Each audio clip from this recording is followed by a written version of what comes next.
नमस्कार दोस्तों, ocean network में आपका स्वागत है। मैं हूं ओमकार चौधरी। एक महत्वपूर्ण मोमेंट हुआ है। निशिकांत दुबे एक मोशन लेकर के आए हैं जिसको कहते हैं सब्सटेंसिव मोशन, और इसमें उन्होंने आरोप लगाया है कि राहुल गांधी अर्बन नक्सल की तरह व्यवहार कर रहे हैं और लाइफ टाइम उनके ऊपर चुनाव लड़ने पर बैन किया जाना चाहिए। उनकी संसद सदस्यता समाप्त कर दी जानी चाहिए। इसका डिटेल मैं बता देता हूं आपको। लोकसभा में उन्होंने इसको पेश किया और जैसे ही ये पेश हुआ, हंगामा खड़ा हो गया। जो विपक्षी दीर्घा है उन्होंने शोर मचाना शुरू कर दिया। एक्चुअल में निशिकांत दुबे ने, जो प्रतिपक्ष के नेता हैं राहुल गांधी, उन पर अर्बन नक्सल की तरह व्यवहार करने और विदेशी ताकतों के साथ मिलकर भारत को तोड़ने की साजिश रचने का बेहद गंभीर आरोप लगाया। और सदन में नियम 352(5) और 353 के तहत एक सब्सटेंसिव मोशन, विशिष्ट प्रस्ताव पेश किया जिसमें राहुल गांधी की सदस्यता रद्द करने और उनके चुनाव लड़ने पर आजीवन प्रतिबंध लगाने की मांग की गई है। निशिकांत दुबे ने दावा किया कि राहुल गांधी की जो वियतनाम, कंबोडिया, थाईलैंड और बहरीन जैसी यात्राएं हैं, विदेशी यात्राएं हैं, वो सामान्य नहीं हैं।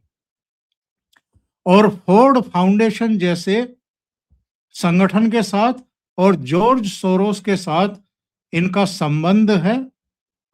इसके अलावा ये भी कहा कि राहुल गांधी का हर संवैधानिक संस्था, चाहे चुनाव आयोग हो, सुप्रीम कोर्ट हो, लोकसभा के स्पीकर हो और प्रधानमंत्री नरेंद्र मोदी हो, उन पर जो हमला है वो एक सोची समझी नैरेटिव वारफेयर है और उसका हिस्सा है।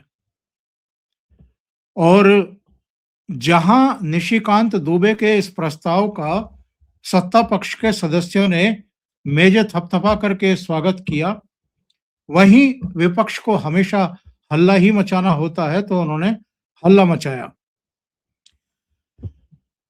ये क्यों लाना पड़ा है? सुबह से इस बात की चर्चा थी कि राहुल गांधी के खिलाफ सरकार विशेषाधिकार हनन का एक प्रस्ताव लेकर के आने वाली है। उन्होंने जिस तरीके से केंद्रीय मंत्री हरदीप पुरी का नाम लिया, उनको एप्स्टीन के साथ जोड़ने की कोशिश की। उन्होंने प्रधानमंत्री नरेंद्र मोदी के बारे में जिस तरह की भाषा का इस्तेमाल किया, वो जिस तरीके से डे वन से लोकसभा स्पीकर ओम बिरला से उलझ रहे थे, बहस कर रहे थे, और इसके अलावा अब उसका भी वीडियो आ गया है जब कांग्रेस के सांसदों को स्पीकर के चैम्बर में भेजा गया और वहां वो नारेबाजी भी कर रहे हैं और प्रधानमंत्री नरेंद्र मोदी के बारे में लूज टॉक भी कर रहे हैं। वो वीडियो कांग्रेस के ही किसी सांसद ने इलीगल तरीके से, अवैध तरीके से रिकॉर्ड किया है। स्पीकर के चैम्बर में किसी भी तरह की शूटिंग की, वीडियोग्राफी की इजाजत नहीं होती है।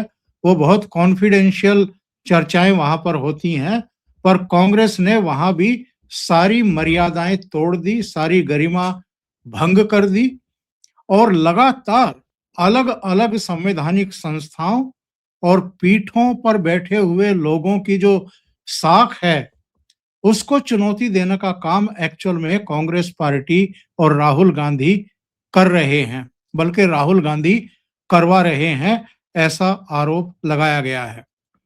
अब इसमें होगा क्या? जो ये सब्सटेंसिव मोशन लाया गया है, इसमें जो अनैतिक आचरण है उसकी तो जांच होगी ही। इसके अलावा जो राहुल गांधी का कुल मिलाकर के तौर तरीका है, नेता प्रतिपक्ष के तौर पर भी और कांग्रेस के सांसद के तौर पर भी, उसकी भी जांच पड़ताल होगी।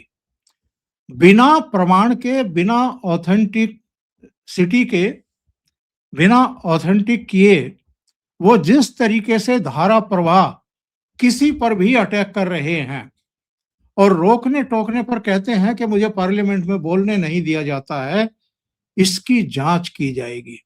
इसका प्रोसीजर क्या है? ये पेश हो गया है।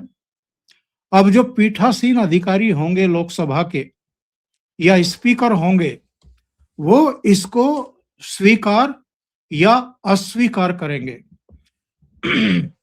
अगर ये स्वीकार हो जाता है तो इस पर बहस होगी लोकसभा में, और बहस में सभी पक्षों को बोलने का मौका दिया जाएगा।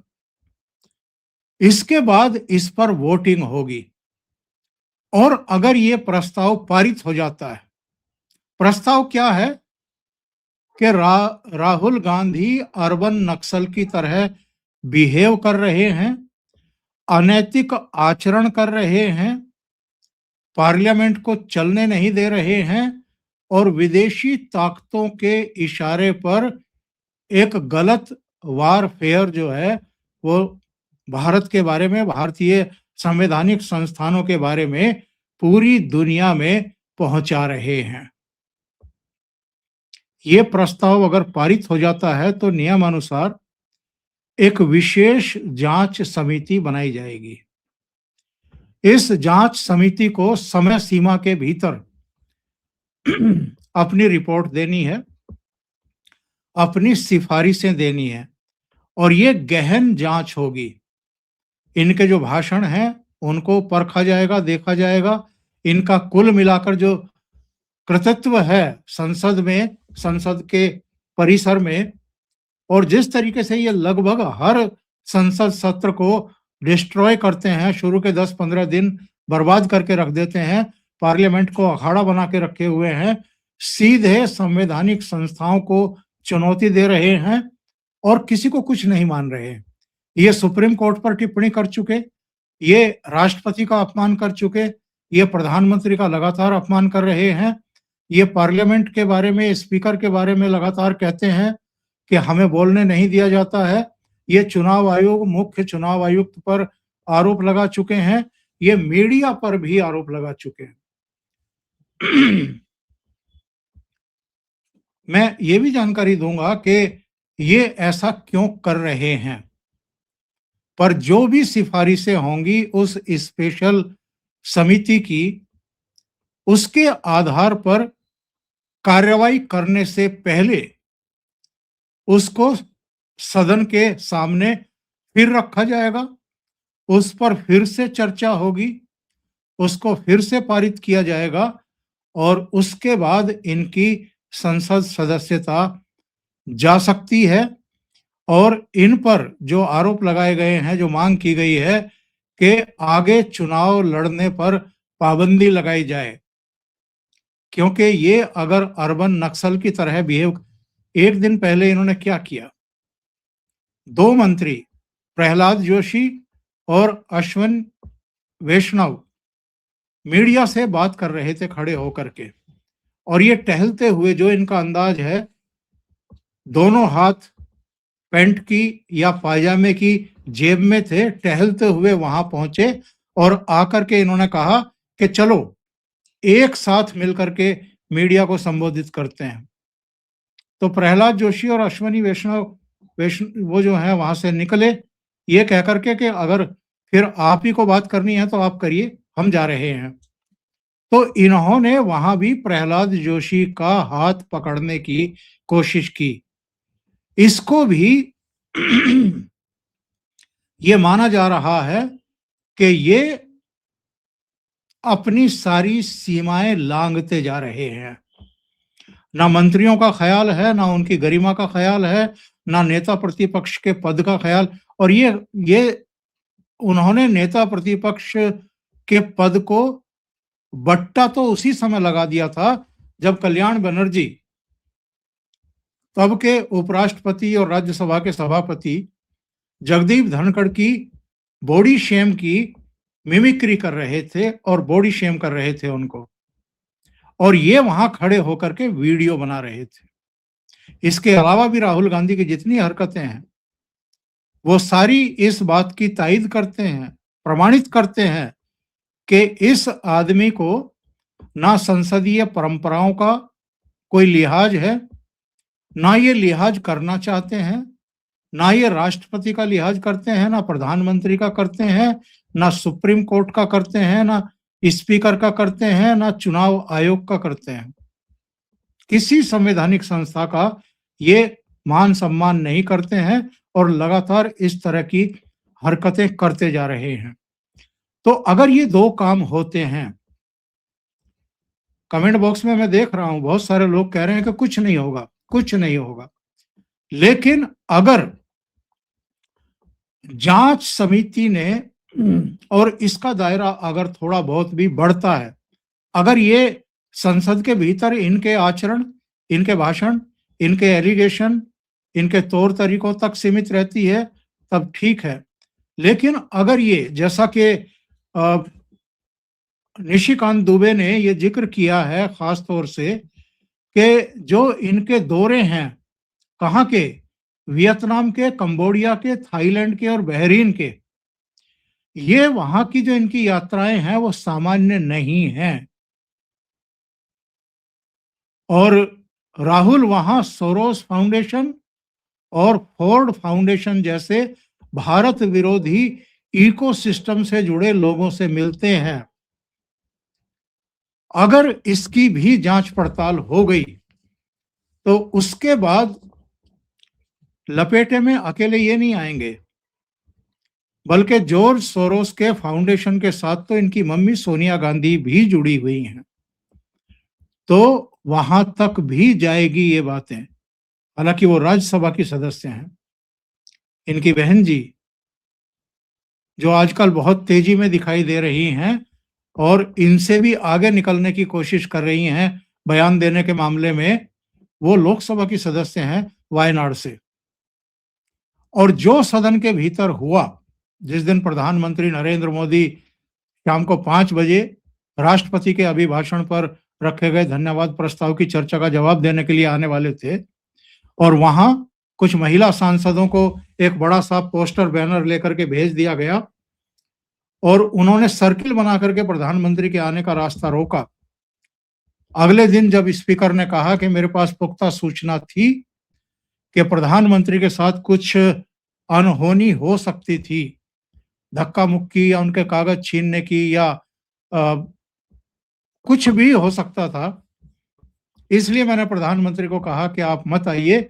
वो आचरण, लोकसभा स्पीकर के चैम्बर में जाकर के नारेबाजी करना, प्रधानमंत्री के बारे में अपशब्द करना, गाली गलौज करना और राहुल गांधी का धारा प्रवाह, एप्स्टीन फाइलों का जिक्र करना, प्रधानमंत्री की का गला पकड़ा हुआ था अमेरिका ने और वो कंप्रोमाइज हैं और तमाम तरह की बातें, वो डरपोक हैं, वो डरे हुए हैं, कायर हैं, इस तरह की लैंग्वेज का यूज करना राहुल गांधी के द्वारा, ये सब अगर जांच के दायरे में आ गया और आएगा तो राहुल गांधी की संसद सदस्यता खतरे में पड़ सकती है। आप भले ही कहें कि कुछ नहीं होगा, लेकिन इनकी संसद सदस्यता खतरे में पड़ सकती है।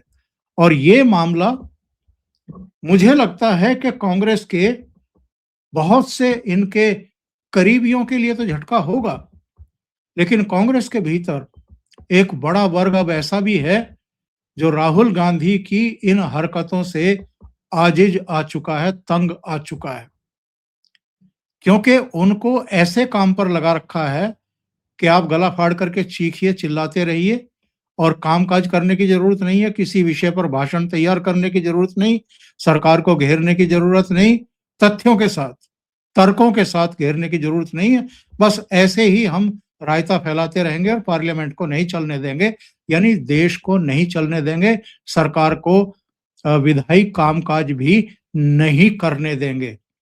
और संसद में हमें नहीं बोलने दिया जाता है, क्योंकि जो ये अनाप शनाप बोलना चाहते हैं वो स्पीकर इनको बोलने नहीं देते, नियम अनुसार उनको हटवा देते हैं। तो ये पूरी दुनिया में फैलाना चाहते हैं कि देखो हमें संसद में बोलने ही नहीं दिया जाता है।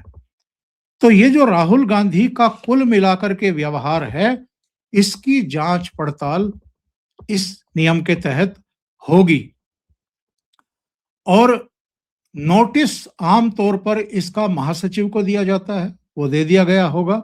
स्पीकर या पीठासीन अधिकारी इसकी जांच पड़ताल करके इसको स्वीकार या अस्वीकार करेंगे। चर्चा होगी, मतदान होगा, कमेटी बनेगी, वो अपनी सिफारिशें देगी। जो निर्धारित समय है उसको समय निश्चित समय दिया जाता है, 2 महीने, 3 महीने, 4 महीने, उसमें वो जांच पड़ताल करके वापस देती है। अगले सत्र में इस पर फिर से चर्चा होकर के मतदान होगी और उसके बाद ये जो चर्चा चल रही थी कि विशेषाधिकार हनन का नोटिस इनको इश्यू किया जाएगा, मुझे लगता है कि सरकार में टॉप लेवल जब मैं कहता हूं तो प्रधानमंत्री और गृह मंत्री के स्तर पर और जो उनके दूसरे सहयोगी हैं, वो चाहे राजनाथ सिंह हो, चाहे विदेश मंत्री और वित्त मंत्री हो, नितिन गडकरी हो, उनके बीच में ये जरूर चर्चा हुई होगी कि ये रोज-रोज का जो टंटा है, ये जो तमाशा बना रखा है पार्लियामेंट को और जिस तरह ये खिलंदरी कर रहे हैं, मजाक बना करके रख दिया है, स्पीकर को भी, सदन को भी, अब इसमें स्क्रू टाइट करने का समय आ गया है और ऐसे लफंडरों को एक बहुत सख्त संदेश दिया जा सकता है तो केवल इस तरह कि इनके खिलाफ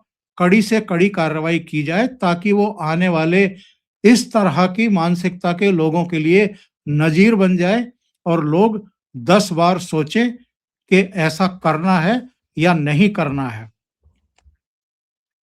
आज तो वो पत्रकारों से भी भिड़ गए। पत्रकारों ने उनसे पूछा कि विशेषाधिकार हनन का नोटिस लाए जाने की चर्चा चल रही है, तब तक ये सब्सटेंसिव मोशन की बात नहीं थी। तो उन्होंने कहा कि कल तो आप ऑथेंटिकेट की बात कर रहे थे, आज इसकी बात कर रहे हैं, विशेषाधिकार हनन की। ये कोड वर्ड आपको भारतीय जनता पार्टी की तरफ से दिए जाते हैं क्या? क्या आप मुझसे पूछें? और उन्होंने मीडिया को भी ये कहा कि आप लोग थोड़ा बहुत अपना काम भी कर लिया करें, अपने दिमाग से भी काम कर लिया करें। तो मैंने एक ट्वीट किया था, दिन में एक शॉर्ट वीडियो भी बनाया था कि ये वो मीडिया है दिल्ली का, राहुल गांधी जब संसद भवन आते हैं, वो अपनी गाड़ी से नीचे कदम भी नहीं रखते और वहां पर कम से कम 20-30 कैमरे और कैमरामैन और संवाददाता दौड़ करके पहुंचते हैं उनके पास कि आज क्या सामग्री है जिसको हम ब्रेकिंग करके चला सकते हैं और उससे टीआरपी ले सकते हैं। रोजाना का ये किस्सा है। राहुल गांधी गाड़ी से उतरते ही, जैसे मुंबई में संजय राउत का किस्सा है, अपने घर से निकलते हैं, मराठी मीडिया के लोग उसको घेरते हैं, वो वहां कुछ रायता बिखेरता है और फिर वो दिन भर मराठी मीडिया में वहां के चैनलों में चलता रहता है। शाम को अक्सर डिबेट भी उसी पर होती है। वही काम, वही हिल्ला यहाँ राहुल गांधी ने दिल्ली के मीडिया को पकड़ा रखा है।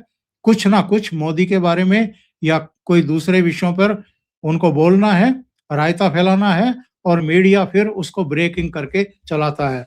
तो ऐसे मीडिया को अगर राहुल गांधी ने सुना दी है तो ठीक है, अब मीडिया को सोचना चाहिए। दूसरे, मैंने आपसे कहा था कि मैं जरा ये बताऊंगा कि राहुल गांधी ऐसा कर क्यों रहे हैं। इसकी वजह बड़ी साफ है।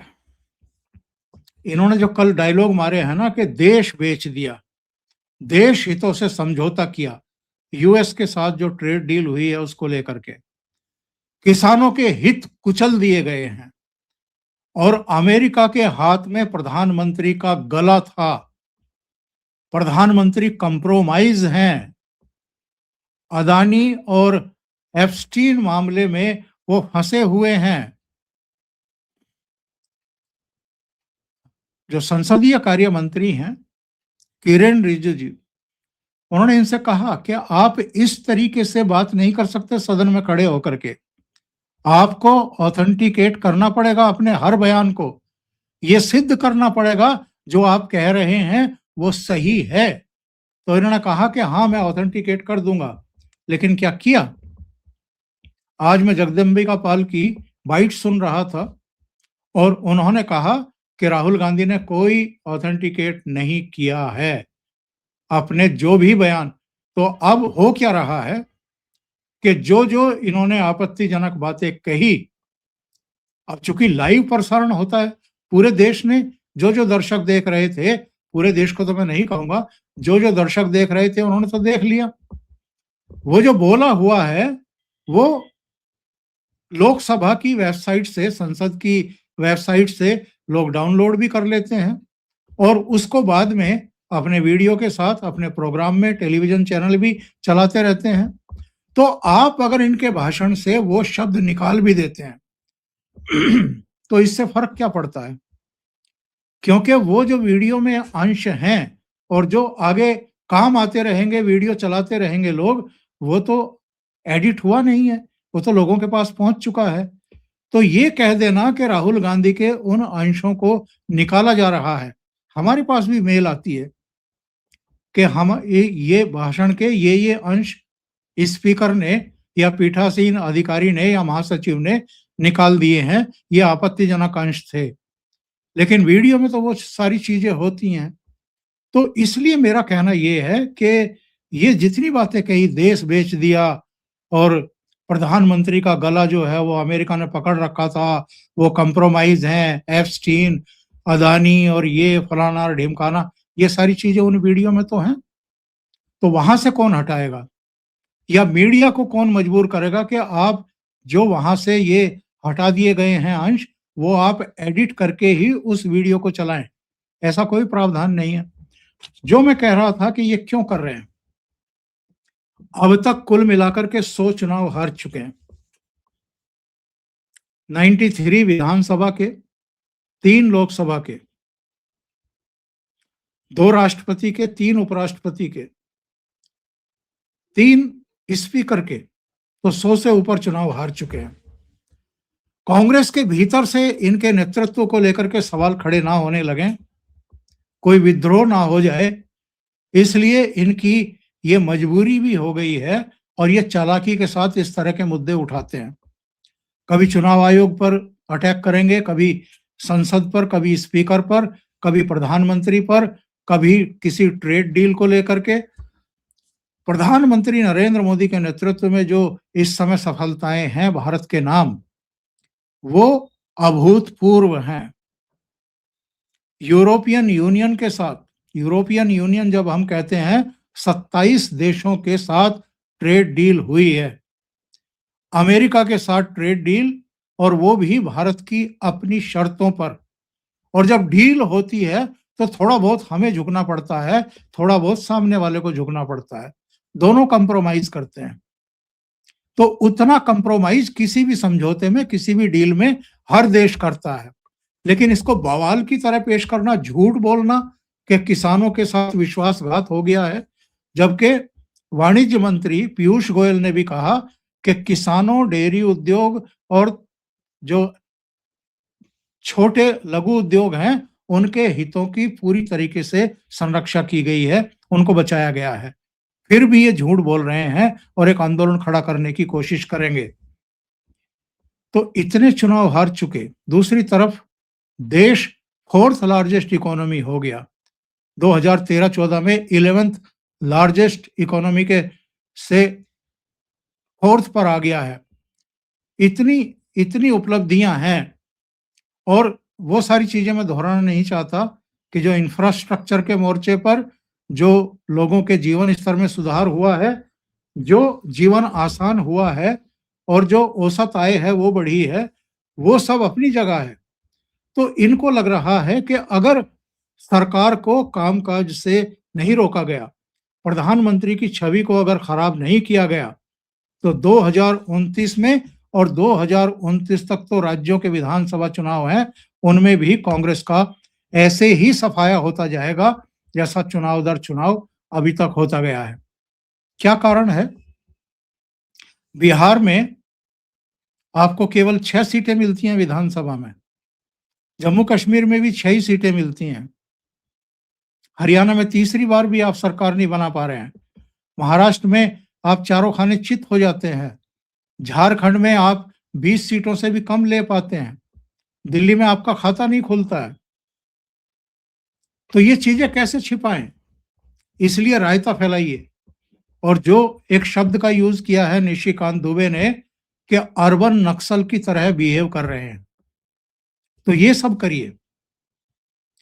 तो राहुल गांधी मुझे लगता है कि इस बार पहाड़ के नीचे ऊंट आ गया है, और अगर ठीक तरीके से इस मामले को आगे बढ़ाया गया और सरकार ने सीरियसली इसे लिया, और जो विशेष समिति बनेगी मतदान के बाद, अगर उसने ठीक से सिफारिश की, तो ये एक बार फिर अपनी सांसदी से हाथ धोएंगे और आगे के लिए इनको लेने के देने पड़ सकते हैं।